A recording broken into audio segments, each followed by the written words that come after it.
Halo Adi. Halo Kak Yuki. Asik.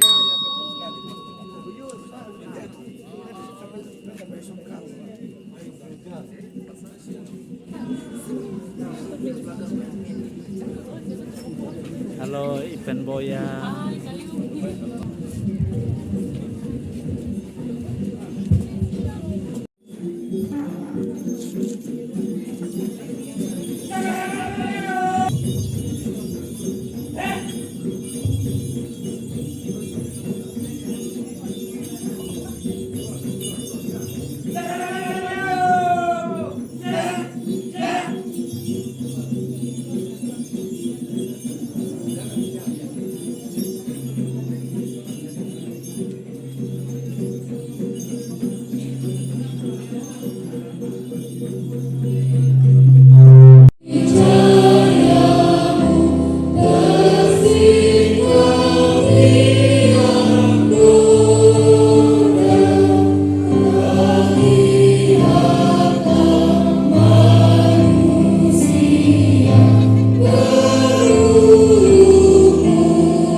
Pertanyaan yang pertama,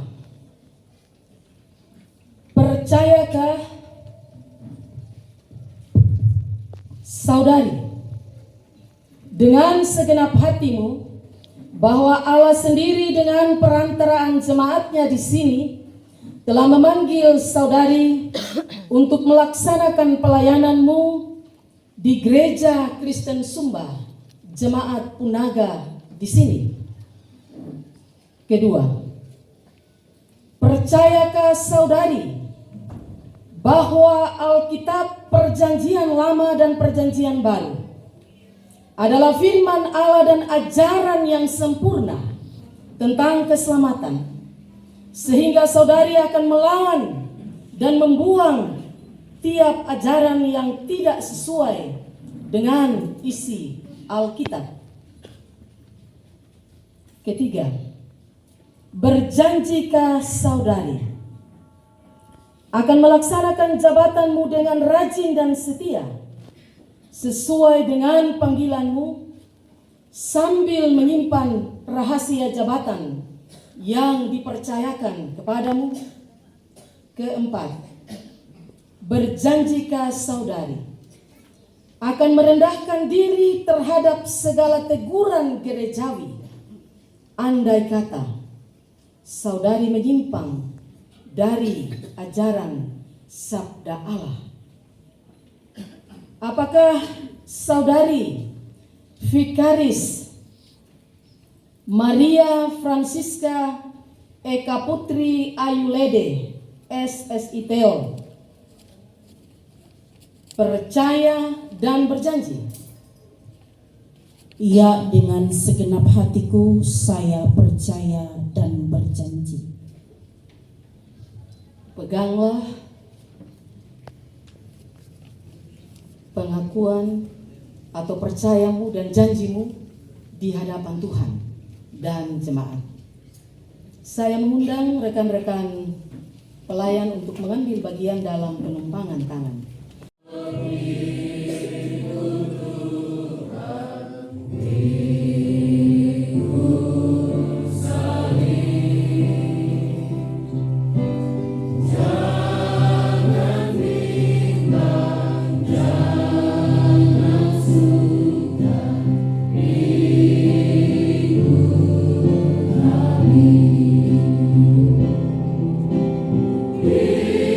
Ikulah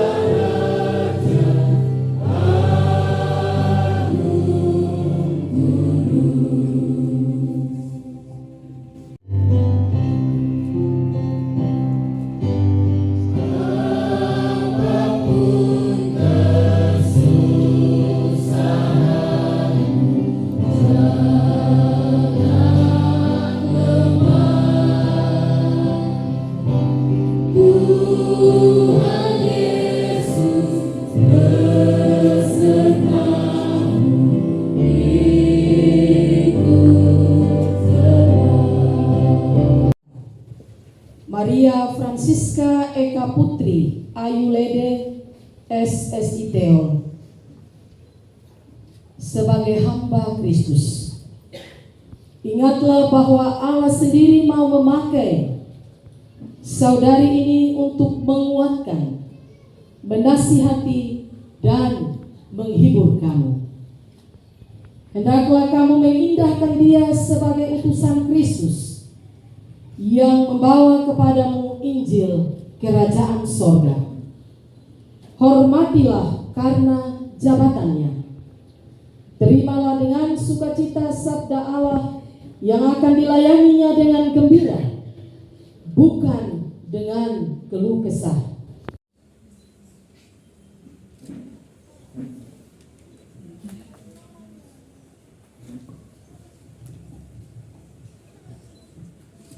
Terimalah alat-alat kelengkapan pelayanan sakramen, baptisan kudus dan perjamuan kudus, dan layanilah Tuhan Sang Pemilik pelayanan.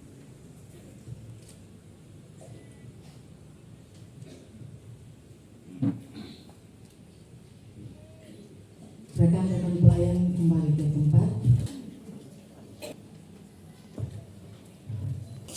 Gereja Kristen Sumba, Akta Pentabisan Pendeta. Pada hari ini, Selasa, tanggal 27 bulan Juni tahun 2023, di hadapan Tuhan Allah Tritunggal, Bapa, Putra dan Roh Kudus, dan disaksikan oleh sidang jemaatnya, nama Vikaris Maria Francisca Eka Putri Ayulede, Sarjana Teologi, SSI Teol. Tempat tanggal lahir Keretana 17 Mei 1997. Ditabis menjadi pendeta Gereja Kristen Sumba yang melayani di Jemaat Punaga Klasis Waika Bubak 27 Juni 2023. Penandatangan berita akta pentabisan pendeta. Yang pertama, Badan Pelaksana Majelis Sinode Gereja Kristen Sumba, Ketua Umum Ibu Pendeta Marlin Lomi, Sarjana Teologia. Pendeta yang ditabis, Pendeta Maria Francisca Eka Putri Ayulede, SSI Teo.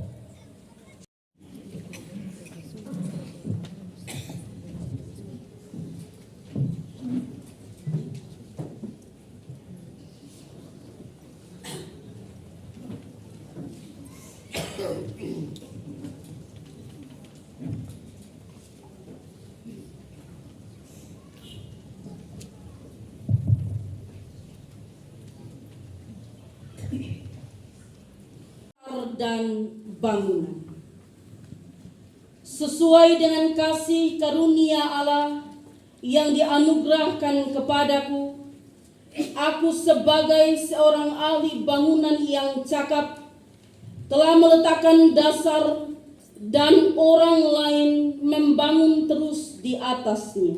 Yang dikatakan berbahagia bagi setiap kita yang membaca dan merenungkan firman Tuhan dan mau melakukan di dalam kehidupannya hari lepas hari. Shalom. Shalom. Bapak, Mama, saudara-saudari yang terkasih, tema yang boleh dapat diberikan pada saat ini adalah dasar bangunan kita adalah Yesus Kristus. Bapak, Mama, saudara-saudari yang terkasih, mengawali khotbah saya pada saat ini, ada sebuah pertanyaan bagi kita semua. Apakah motivasi kita melayani Tuhan? Apa motivasi kita melayani Tuhan? Apa motivasi kita melayani di gereja? Silakan jawab itu di dalam hati masing-masing. Karena kalau masing-masing kita menjawab, saya rasa lebih dari waktu khotbah saya. Bapak, Mama, saudara-saudari yang terkasih, pertanyaan tadi saya awali bagi kita sekalian untuk mau melihat bahwa banyak anak-anak Tuhan yang melayani dengan sungguh di gereja. Padahal jika diukur secara materi, tidak ada upah yang kita peroleh.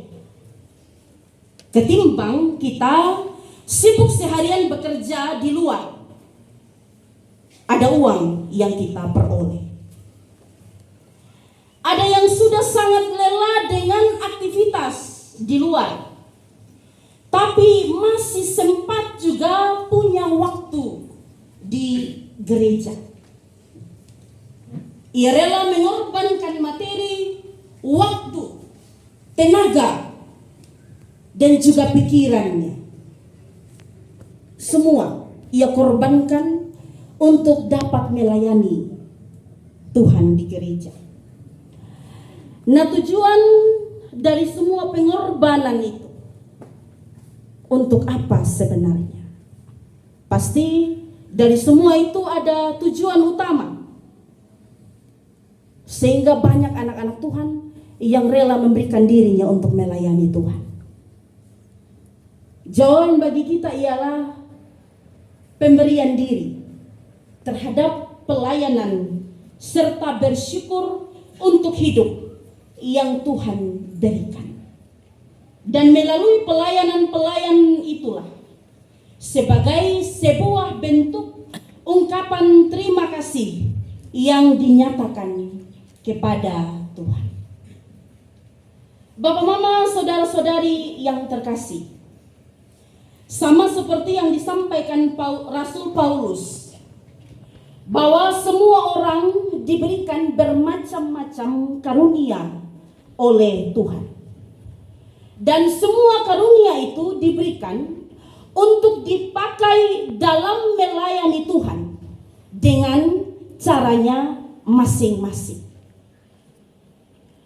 Jadi walaupun karunia itu berbeda-beda, tapi tujuannya hanya satu, yaitu menyatakan kemuliaan nama Tuhan. Sehingga Bapak, Mama sekalian, berangkat dari hal ini, Rasul Paulus, ia tidak ingin jemaat di Korintus ini ada yang menggolong-golongkan diri dalam golongan Paulus, golongan Apolos, golongan Kefas, dan golongan Kristus. Setiap pengikut golongan ini merasa diri mereka paling benar, mengagungkan apa yang menurut mereka baik. Sehingga hal tersebutlah yang membuat timbul adanya perpecahan, pertengkaran di dalam jemaat Tuhan. Dalam bacaan kita, Paulus juga menjelaskan bahwa dasar itu sudah dibangun di atas Kristus sebagai dasar segala orang percaya, termasuk orang-orang Kristen yang ada di Korintus. Maka setiap pekerja yang ada, itu hanya datang menguatkan jemaat supaya ia terus bertumbuh akan pengenalan terhadap Kristus dengan baik dan benar. Jemaat Korintus adalah jemaat milik Kristus yang saat ini hidup di bawah pembinaan para pekerja-pekerja Kristus yang ada di ladang Tuhan. Dan Paulus, Apolos, dan juga Kefas, mereka hanyalah alat saja di tangan Tuhan, yang dimana melalui mereka yang menguatkan jemaat. Karena itu tidak ada yang lebih berhikmat dan lebih bisa. Apa yang mau diperlihatkan sebagai manusia biasa dalam hidup ini? Semua yang kita miliki dalam dunia adalah milik Allah. Bapak, mama, saudara-saudari yang terkasih, Paulus pula menghimbau agar jemaat memiliki kerendahan hati dan tidak boleh memiliki pemikiran mengagungkan dirinya sendiri. Jangan tertipu dengan sikap yang memamerkan ilmu pengetahuan yang hebat, kecakapan berbicara dengan kata-kata yang sangat indah, sesuai dengan apa yang suka didengar oleh telinga manusia. Karena justru hikmat seperti itulah yang akan membawa pada kebodohan semata. Orang yang mau berhikmat menurut kehendak Allah haruslah belajar mengenal Allah dan tidak menandingi hikmat manusianya melawan hikmat Allah. Para pelayan Tuhan tidak boleh ditandingi satu sama lain. Mereka dipilih oleh Kristus hanyalah demi kebaikan jemaat seluruhnya.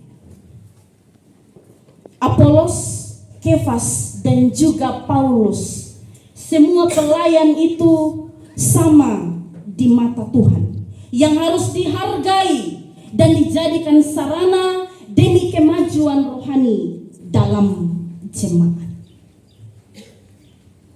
Bapak Ibu yang diberkati Tuhan Yesus, dari bacaan ini ada beberapa catatan penting untuk kita bawa dalam kehidupan beriman dan berjemaat kita. Yaitu yang pertama, kita merupakan umat Allah yang telah dibangun di atas dasar beriman yang benar, yaitu Yesus Kristus.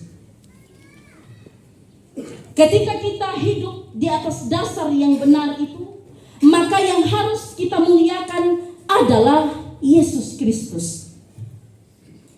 Janganlah kita melihat bahwa pelayan satu dia sangat baik dalam pelayanan, lalu kemudian pelayan lain dia kurang baik di dalam pelayanan yang ia lakukan.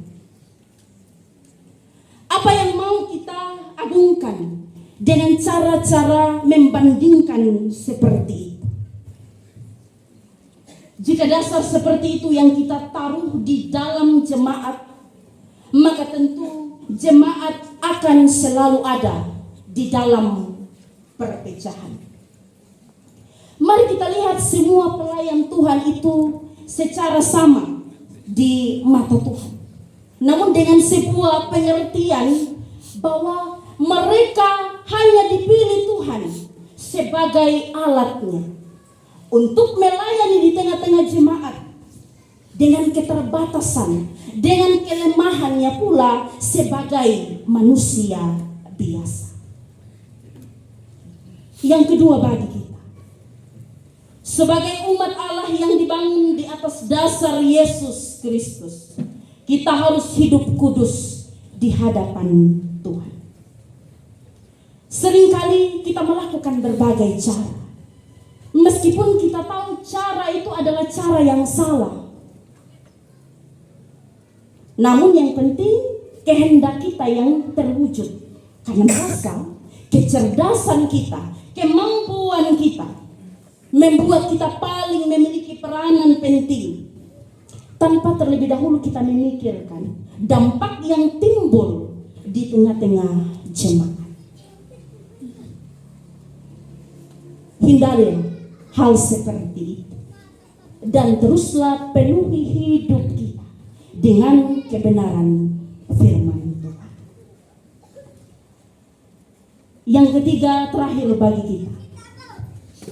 Kita umat Allah yang dibangun di atas dasar Yesus Kristus. Hidup untuk memuliakan Tuhan, bukan pekerja yang dipakai oleh Tuhan. Pelayan Tuhan, siapapun itu, dihadirkan untuk menjadi milik kita sebagai jemaat. Jika ia melayani dengan baik, itu berarti melalui pelayanan yang ia lakukan, kita boleh dapat mengenal Tuhan Allah. Tapi ingatlah untuk tetap memberikan kemuliaan kepada siapa yang menghadirkan pelayan Tuhan tersebut, yaitu Tuhan sendiri. Bapak, mama, saudara-saudari yang terkasih, hidup ini akan terasa indah jika kita bersatu di dalam Tuhan. Menjalani segala sesuatu dalam hidup jemaat dengan menjadikan Yesus Kristus dasar kehidupan kita. Dasar yang menyatukan jemaat dalam perbedaan agar berfokus menata kehidupan rohani jemaat lebih baik lagi. Mari kita bersama-sama membangun kehidupan kita dengan melanjutkan pelayanan yang sudah dibangun oleh Yesus Kristus melalui pelayan-pelayan Tuhan yang diberikan menjadi milik kita sebagai jemaat, karena kita adalah milik kepunyaan Kristus. Dan seperti doa Yesus kepada para muridnya yang boleh terambil dari Yohanes pasal 17 ayatnya yang ke-21. Supaya mereka semua menjadi satu, sama seperti Engkau, ya Bapa, di dalam aku, dan aku di dalam Engkau, agar mereka juga di dalam kita, supaya dunia percaya bahwa Engkaulah yang telah mengutus aku. Amin. Melingkupimu, kiranya keselamatan Kristus meneguhkan hatimu saat berjalan di tengah dunia. Kiranya pertolongan Roh Kudus senantiasa menuntunmu, dan Allah dalam persekutuan kasih-Nya memberkatimu dari sekarang sampai selama-lamanya.